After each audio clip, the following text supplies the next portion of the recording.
But that said, the energy behind the word no can be very powerful. And if you are a people pleaser, that can be a hard word for you to use. I think that it is incredibly important to our own mental health and well-being to get comfortable saying no to things we don't really want to do. Are there things that we have to do that we don't want to do? Sure. But things that are going to, either in the short term or long term, affect your mental health, your energy on any level, if it's something that you feel intuitively is going to suck the life out of you, it's going to suck your soul out of you, then there's your first nudge to start listening to your intuition. And if your intuition is telling you to say no to something, then say no.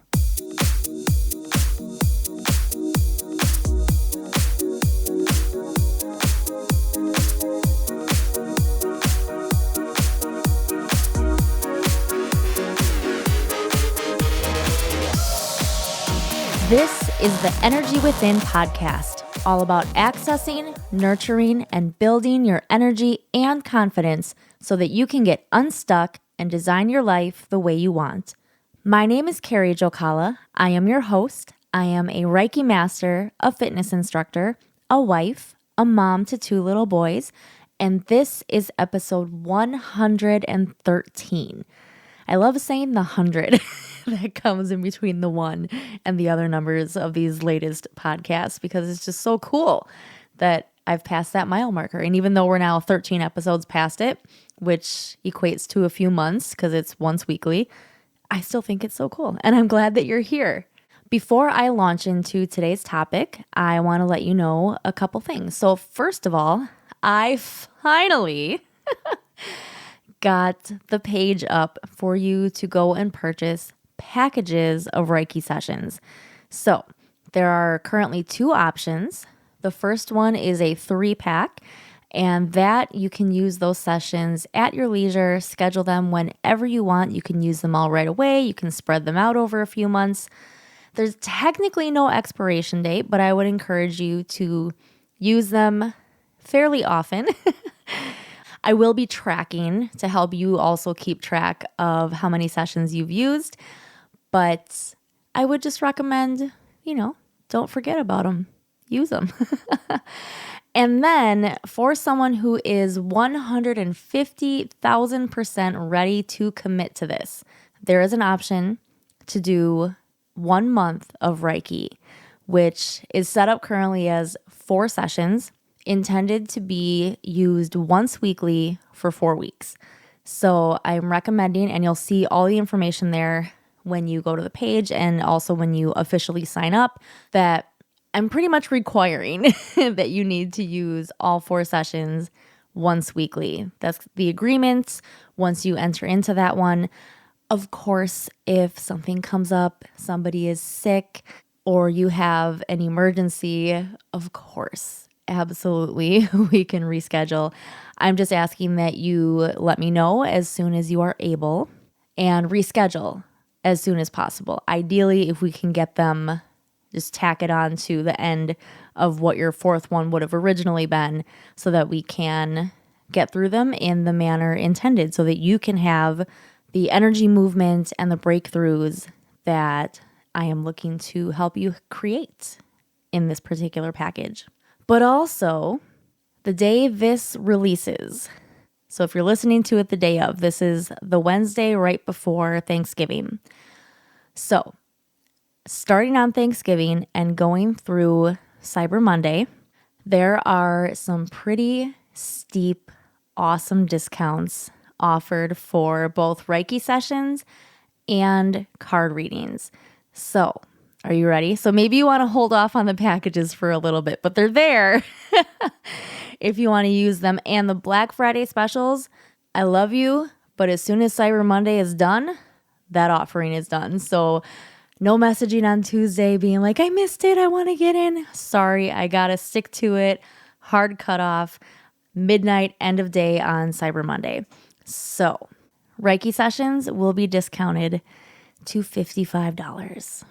That is the lowest they have been since the first time I raised my prices. And again, only through that weekend. That number is what popped into my head when I first was thinking about offering a discount, so I'm running with it. And then I have not discounted the Angel Tarot card spread, but I did discount the 8 card and the 3 card spread. So the 8 card spread is normally $35, and you can get it for $25 with the Black Friday special. And the 3 card is normally $20, and I decided to put it at $11.11. So $11.11. I will put the links for the Black Friday specials in the show notes. However, if you're listening to this after they are done, the links will not work. If you want to make sure that you don't miss, like say you forget to go back in and look at the show notes, make sure you are signed up for my email list, because you will receive the emails every day just through starting on Thanksgiving through Cyber Monday. I will also put it in my Facebook group, but we know how Facebook is. Algorithms, you might not see the notifications or you might miss it, but I will try my best to make sure that I'm in there regularly over that weekend to remind you. You can also make sure that if you're in the group, that you have your group settings for the notifications turned to all, and that way you won't miss anything. If you're not on the list for the emails, there's a couple ways you can get on. I should be able to just add you if you want to DM me your email address and let me know that you want to be added to the list, and that's why you're sending me your email. Because if I get a DM that's just an email, I might question it. So give me your email and let me know that you want to be added to the list. Or you can sign up for one of my free meditations or the free affirmations workbook. So you will find the links for those in the show notes, and that will get you on the email list and give you something awesome in exchange for free. So one last thing before we go into today's topic, I just want to gush a little bit about an amazing group Reiki session that I did over the weekend. So the day I'm recording this is the same day that I did that session. So I'm still actually buzzing from it a little bit. And it was earlier this morning. I'm now recording it later at night. And it was just seriously on a mind-blowing level. So the reason I want to share this is for any of you who have not yet done or experienced a Reiki session with me, or perhaps you have and you want to do another one, but you need something to nudge you over the edge. So this is not a brag about me whatsoever, because as a Reiki master, you are not getting my energy. I'm not really the one doing anything per se. I'm the channel for the energy. So I'm just helping to direct it to where I'm sensing that it needs to go. And then I typically will see certain images or things happening during the Reiki session, and I always share those. And then we also do card pulls at the end. And I'm just still so amazed and blown away at all of the synchronicities that always show up in Reiki sessions, but especially today. The amount of synchronicities was just incredible. And one of them, I typically will go over all of the chakras. In a group session, I may not go over all of them like I do in an individual session, but sometimes I might. It just depends on what I'm feeling called to, how much time I'm feeling called to spend over each particular chakra. And sometimes I'll get a nudge to leave some of them alone. And this time, I started at the root and I worked my way up. And a little side note here, if you don't know much about the chakras, maybe I should do a podcast on the chakras. But I am planning another freebie offer for you that is going to give you some more in-depth knowledge to understanding what the chakras are about. But you can also Google it. There's plenty of information out there. What I'm putting together for the freebie is what I hope to be the best information, or at least the most understandable information explained in a way that is easy to digest and understand. So that's what that's going to be, but it's taking me some time to put that together. So stay tuned. But anyway, I was working my way up, starting with the root and working my way up. And when I got done with the heart chakra, I kind of got the nudge to leave the throat, the third eye, and the crown alone. And if you've listened to the podcast or you've done Reiki with me before, you know that Jesus is my Reiki master guide. And he was there, of course, and he actually stepped in and was like, I'm going to take care of these chakras. And then he did. I didn't really see what was going on exactly, but it was almost like I felt like the phrase Reiki surgery in the throat. So, and this was for the group. So it was a collective thing for the women who were present. And when the session was over and I was telling the women everything that happened, and I mentioned that, two of the women spoke up and told me that they had been having issues with their neck and or their throats. One of the women actually, when she entered the room, it was on Zoom, when she entered the room, she actually came in silently with the intention of getting some relief for her throat. And she said it was instant. And then the other woman, oh, I got chills. The other woman, when she heard that, she said it reminded her that, oh yeah, she had also been having some physical issues with her neck and turning in certain directions. And it wasn't gone, but it was significantly better. And that's when we say, you can't make this stuff up. Like, I knew none of that going into the Reiki session. I knew none of that while it was happening. I only knew because they told me afterwards. But that's what's so fun about this too, is when those synchronicities happen. So if that is something you would like to experience, I can't promise that I'm going to blow you away. I hope that the session will. But every session is different, but I typically have everyone come away with some kind of amazing realization, confirmation, breakthroughs. Go and look at Katie Lane's Instagram or hop inside her free community if you're not already in there. And if you don't know who Katie Lane is, she was interviewed on my podcast a few episodes back talking about Reiki and back pain. She's the one who created the Back Pain Lady Club, and she's the one who I facilitated this group Reiki session for today for her group. So it's just the things like that that make me love this so much, so grateful that I've found this and that it's helping people. So I would love to work with you and help you find these breakthroughs as well. Again, a quick disclaimer, I make no promises, but that's the beauty of it again. Every session is different. Every session, especially one-on-one, is going to be super personalized, but even in a group session. So if you have people that you want to do a group session with, that you'll have to message me for. I do not have a link set up for that yet.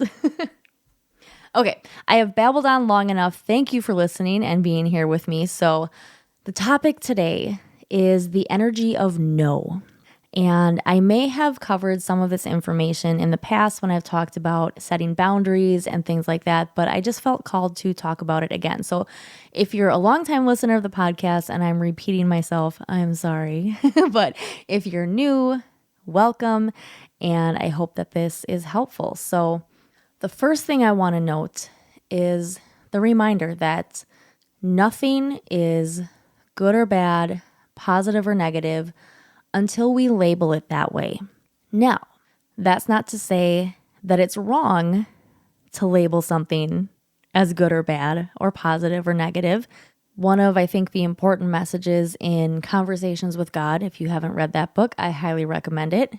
But one of the important things was when God was explaining that, he also went on to say, absolutely, have your morals, set your values, stick with your principles, decide what you feel is best and right and good for you and what isn't.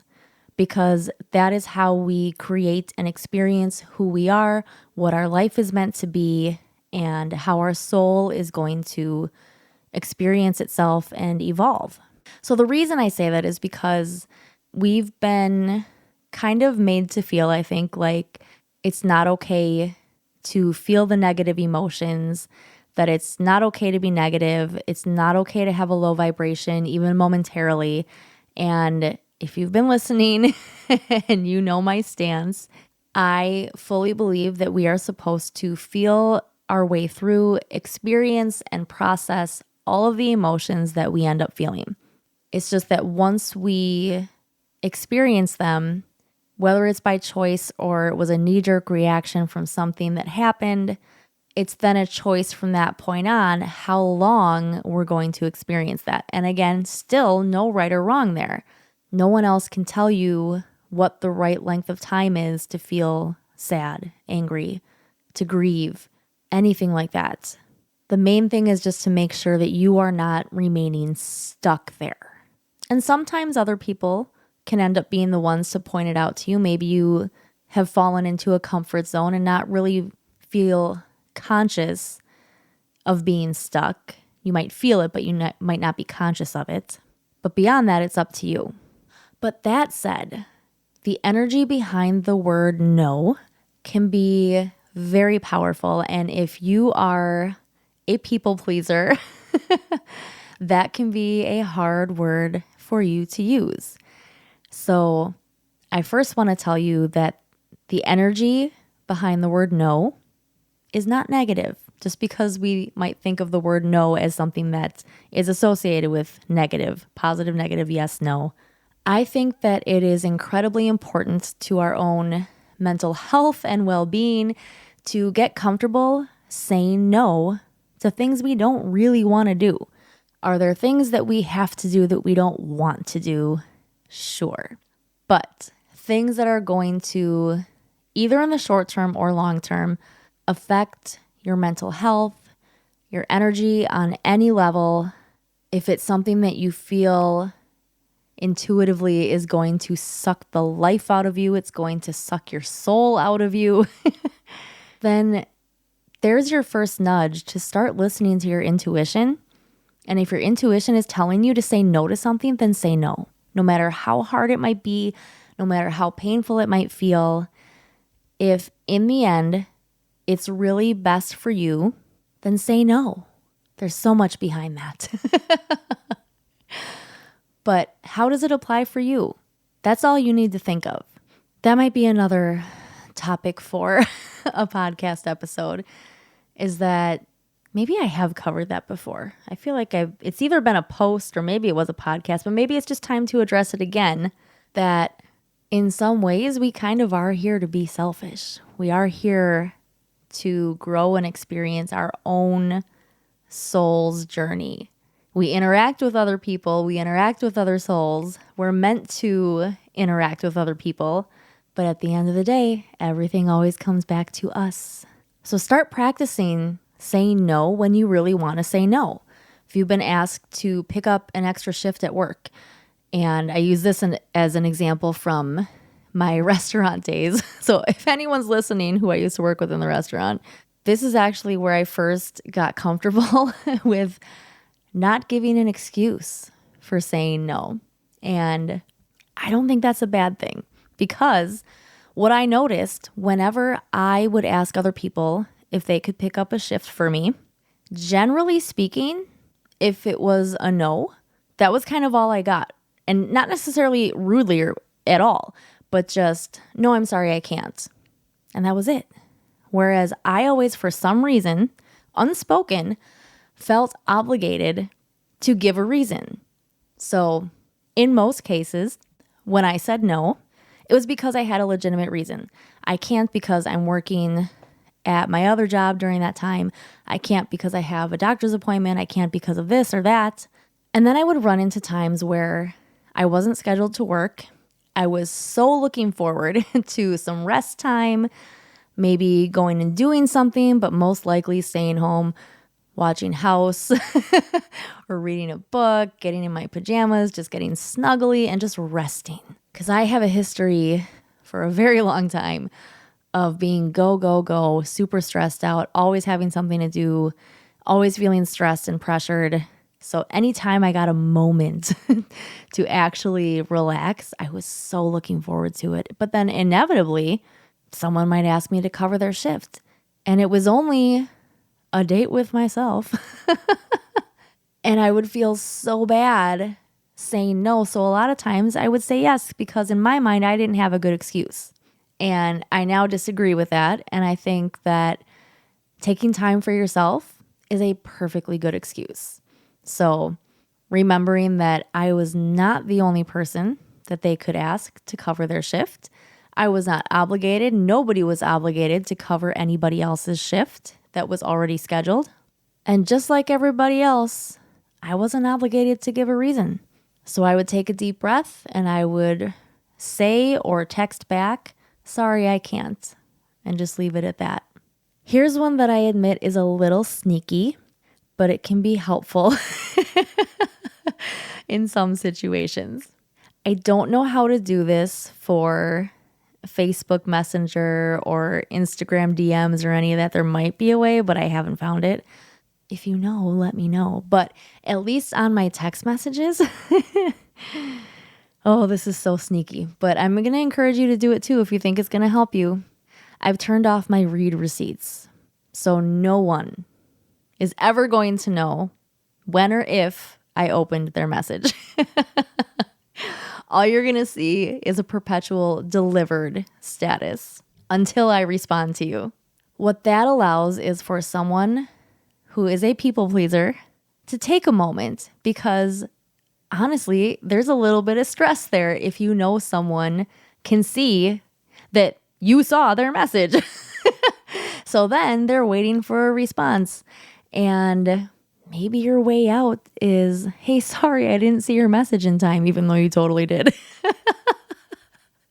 Don't hate me. I know that's sneaky. But if it helps you start saying no, use it. I don't do that often. But in the beginning, years ago, when I first turned it off, it was helpful. It was helpful for taking a moment when getting a text about covering someone's shift. Maybe I shouldn't be telling you this. There's a little bit, I think, of a fear of judgment there because maybe that's why we don't say no when it's just a date with ourselves. Like the Grinch, like dinner with myself, I can't cancel that again. Because we always cancel on ourselves. We're the first ones to go when something else comes up. And we can't cancel that again. We can't keep doing that. We do need to take care of ourselves first, and not in an unhealthy, selfish way, but in a positively selfish way. How can you possibly give to anybody else if your cup is empty? And if it's not a life-changing, life-threatening thing that you are being asked or obligated to help out on, fill in for, take over, whatever the case is, if it's not something that major, then you have no reason to feel bad for saying no. If it doesn't align with what you are seeking for your own mental health, physical health, soul's purpose, if it's not in alignment, you don't have to agree to do it. So, if you're a people pleaser, and maybe you've learned to say no or you're working on it, you have some tips and tricks, or you want to know more tips and tricks, hop into the Facebook group if you're not already in there and share. Let's all talk about it. How do you use the energy of no to help you stay in alignment with your soul's path? And yes, something as simple as taking a night to snuggle up on your own in your pajamas with a nice glass of wine and watching a house marathon. That's self-care, and that's necessary. You can't constantly be on the go. Rest is necessary. So I hope you found this helpful. If you did, please share this episode. Do a screenshot, a screen flow, post it to your social media, tag me, let me know what you liked, and let me know your own tips and tricks. I'm so grateful that you're here. Thank you so much, as always, for listening, and I'll see you next time.